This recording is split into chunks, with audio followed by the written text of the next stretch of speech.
Reliance industries limited का नाम आज भारत में शायद ही कोई ऐसा होगा जो ना जानता हो। अंबानी ग्रुप की यह कंपनी आज देश की सबसे बड़ी कंपनी के रूप में विख्यात हो चुकी है और अन्य कंपनियां भी चाहती हैं कि वे उसके साथ जुड़कर अपना नाम आगे बढ़ा सकें।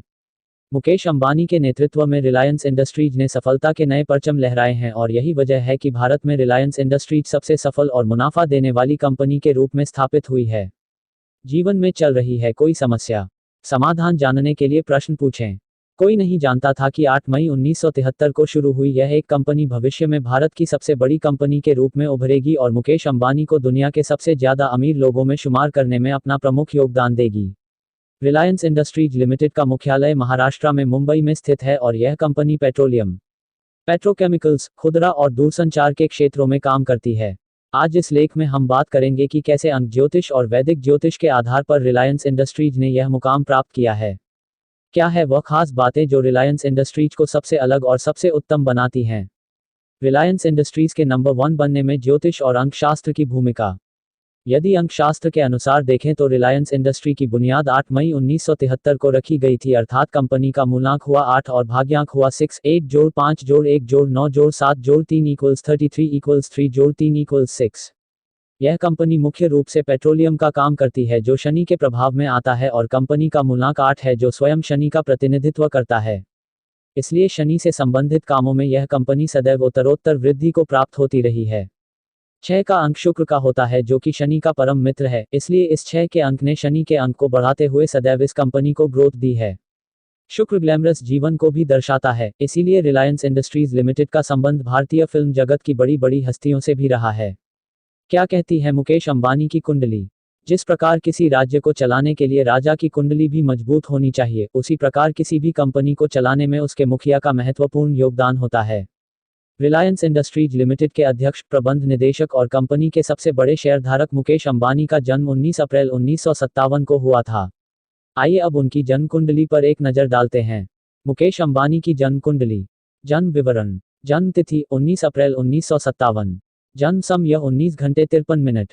स्थान अदेन यमन। जन्म लग्न वृश्चिक। जन्म राशि चंद्र धनु। जन्म नक्षत्र मूल। इनके लग्न का स्वामी ग्रह मंगल है जो सप्तम भाव में वृषभ राशि में स्थिर स्वभाव की राशि का होने के कारण तथा लग्न को देखकर उसे बलशाली बनाने के कारण इनको एक मजबूत शख्सियत बनाता है, जो बात इनके व्यक्तित्व में दिखाई देती है और यही बात है कि लोग इनके पीछे चलते हैं और इन्हें फॉलो करना चाहते हैं। धनु राशि का स्वामी बृहस्पति ग्रह इन्हें समझदार और ज्ञानवान बनाता है, जिससे कठिन वक्त में भी यह अपने सहज ज्ञान का प्रयोग कर आगे बढ़ते हैं। अक्सर लोग इनके पास सलाह लेने आते हैं और यह गुण इन्हें बहुत मान्यता दिलाता है। धनु राशि के लोग लक्ष्य के प्रति केंद्रित होते हैं और सामान्य तौर पर किसी के दबाव में काम नहीं करते। यही गुण मुकेश अंबानी में भी देखा जा सकता है। इनमें नेतृत्व करने की क्षमता बहुत प्रबल है। शिक्षा और करियर क्षेत्र में आ रही हैं परेशानियां तो इस्तेमाल करें कॉग्निस्टो रिपोर्ट। वृश्चिक लग्न में जन्म लेने से इनके अंदर दूसरों को जान लेने की आदत सहज होती है और उसी के अनुसार यह जीवन में आगे बढ़ते हैं। यही वजह है कि मुकेश अंबानी ने भी बाजार की स्थिति को समझते हुए और लोगों की जरूरतों पर ध्यान देते हुए अनेकों बार ऐसे फैसले लिए जो बाद में उनके हक में ही गए और उनका लाभ उन्हें पूरी तरह से हुआ। इनकी कुंडली में कुछ मुख्य बिंदु इस प्रकार हैं। वृश्चिक लग्न में जन्म लेने के कारण यह अपने लक्ष्यों के प्रति पूरी तरह दृढ़ विश्वास के साथ आगे बढ़ते हैं और उन लक्ष्यों को हासिल करने के लिए किसी भी तरह का रिस्क उठाने से नहीं घबराते। यही वजह है कि ज्यादा रिस्क लेते हैं और मार्केट में ऊपर बढ़ जाते हैं। काल पुरुष की कुंडली के अनुसार वृश्चिक राशि अष्टम भाव की राशि है जो कि एक छुपा हुआ भाव माना जाता है। यही गुण होता है जो इनमें पाया जाता है। यह अपनी सभी बातें आसानी से लोगों के समक्ष प्रकट नहीं करते, जिससे लोग इनके आने वाले कदमों के बारे में जानकारी नहीं पा सकते और यही बात इन्हें मार्केट में ऊपर उठाती है। उन्होंने लोगों की जरूरतों को ध्यान में रखा और अचानक से रिलायंस जियो को लॉन्च कर दिया। यह बात इनके लिए गेम चेंजर भी साबित हुई और इनको करोड़ों का मुनाफा हुआ। इनकी कुंडली के दूसरे भाव में चंद्रमा विराजमान है, जो कि उनकी वाणी में सौम्यता देता है और साथ ही साथ समझदारी का भाव भी उत्पन्न करता है। यही समझदारी और वाणी की सौम्यता इन्हें अपने बिजनेस में सफलता दिलाने में बहुत बड़ा योगदान देती है।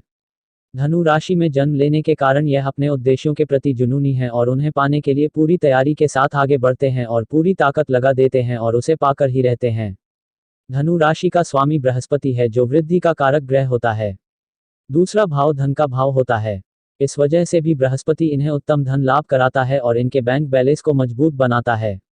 दूसरे भाव के स्वामी बृहस्पति ने दशम भाव में बैठने के कारण इन्हें पैतृक काम में आगे बढ़ाया तथा बृहस्पति की दृष्टि कुंडली के दूसरे भाव पर है जिससे यह अपने भाव को मजबूती देते हुए प्रबल धन योग का निर्माण करते हैं। कुंडली का दशम भाव का स्वामी सूर्य है जो छठे भाव में उच्च राशि मेष में बुध, शुक्र और केतु के साथ विराजमान है। इस पर बृहस्पति की दृष्टि भी है। इस वजह से यह अपने कार्यों में सफल होते हैं और अपने व्यापार को बढ़ा रहे हैं। कुंडली में छठे भाव का स्वामी मंगल और सातवें भाव का स्वामी शुक्र है जो एक दूसरे से परिवर्तन योग में हैं। यह इन्हें एक सफल व्यवसाय बनाता है और इन्हें रिस्क लेने की प्रवृत्ति देता है। अगर इनकी कुंडली देखें तो लग्न में शनि देव विराजमान है जिनकी पूर्ण दृष्टि दशम अर्थात कर्म भाव पर है।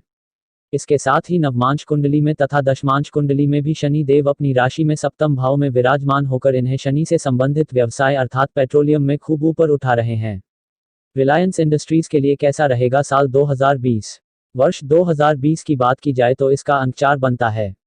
यह 4 अंक 8 के अंक का मित्र माना जाता है और इस वजह से कहा जा सकता है कि भले ही कोरोना वायरस की वजह से कितनी समस्याएं चली आ रही हों लेकिन साल 2020 रिलायंस इंडस्ट्रीज लिमिटेड के लिए ज़्यादा बुरा वक्त साबित नहीं होगा और यह किसी ना किसी तरीके से इस समय की आर्थिक व्यवस्था को ध्यान में रखते हुए आगे बढ़ने में कामयाब होंगे और रिलायंस इंडस्ट्रीज लिमिटेड एक नई सफलता प्राप्त करेगी।